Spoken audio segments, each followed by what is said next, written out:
বেশ অনেকদিন পর একটা মিনি ভ্লগ নিয়ে চলে এলাম। সো হ্যালো, আমি Sunanda and welcome to my mini vlog.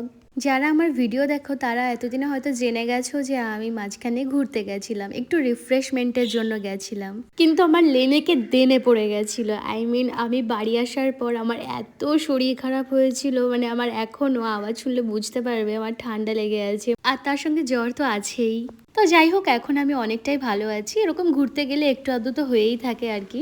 যাই হোক, সকাল সকাল ঘুম থেকে উঠে তো কাজবাজ কমপ্লিট করে আমি একটু 1 কাপ চা খেতে বসে গেছিলাম। আর এখানে এই মহাশয় এই যে এত নাচানাচি করছে তার একটাই কারণ যে আজকে আমি একটু সুস্থ আছি, তাই ওকে বলেছিলাম যে একটু চিকেন নিয়ে এসো, রান্না করে দেবো খন। এই ম্যাগি বানানোর রেসিপিটা তোমরা দেখলে বুঝতেই পারবে যে আমি কত বড় মহান আত্মা কুড়ে ব্যক্তি। হ্যাঁ, এই ম্যাগি কাম খিচুড়িটাই ছিল আজকের ব্রেকফাস্টে।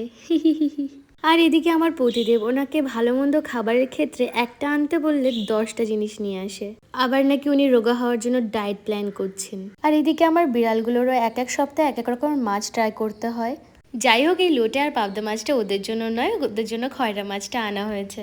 যেহেতু আজ শুধু মাংস হবে, সেজন্য আমি মাছগুলোকে ধুয়ে রেডি করে সেগুলোকে এয়ারটাইট কন্টেনারে রেখে ফ্রিজে রেখে দিয়েছিলাম। আর স্যার এদিকে ডিউটি যাওয়ার আগে বলে গেলেন একরকম মাংস আমি খাবো না, একটু অন্যরকম ট্রাই করো। আর এদিকে আমিও বলে দিলাম জো হুকুম মেরে আঁকা। বাড়িতে বসে আমি একদম পাঞ্জাবি ডিশ চিকেন পাটিয়ালা বানিয়ে রেডি করে ফেললাম। আর এই রেসিপিটা রুটি, নান বা পরোটার সঙ্গে বেশি ভালো লাগবে। আমি এটাকে দুপুরবেলা ভাতের সঙ্গে ট্রাই করেছিলাম, কিন্তু টু বি ভেরি অনেস্ট ভাতের সঙ্গে একদম যাচ্ছিল না। আর তারপর বিকালে ঘুম থেকে উঠে আমি একটু চা খেয়ে নিয়েছিলাম। আর আমি চা খেতে বসলে এই দুই মহান ব্যক্তির তো বিস্কিট খাওয়া লাগবেই। আর এই যে মুখোশধারী দুটো ব্যক্তি, এনাদের কিউট ইনোসেন্ট ফেসের পেছনে লুকিয়ে আছে লেজ বিশিষ্ট বড় বড় দুটো বাঁদর। আর যেহেতু এই রেসিপিটার সঙ্গে ভাত সেরকম একটা ভালো লাগছিল না, সেই জন্য আমি বাড়িতেই নান বানিয়ে নিয়েছিলাম।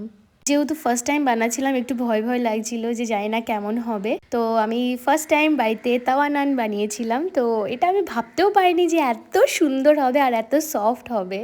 আর তারপর তো আমরা এক মুহূর্ত দেরি না করে ডিনার করতে বসে পড়লাম। মোটামুটি আমরা তো লোভই সামলাতে পারছিলাম না। সত্যি নতুন রেসিপি ট্রাই করতে খুবই ভালো লাগলো, আমাদের তো খুব ভালো লেগেছে, তোমরাও ট্রাই করে দেখতে পারো।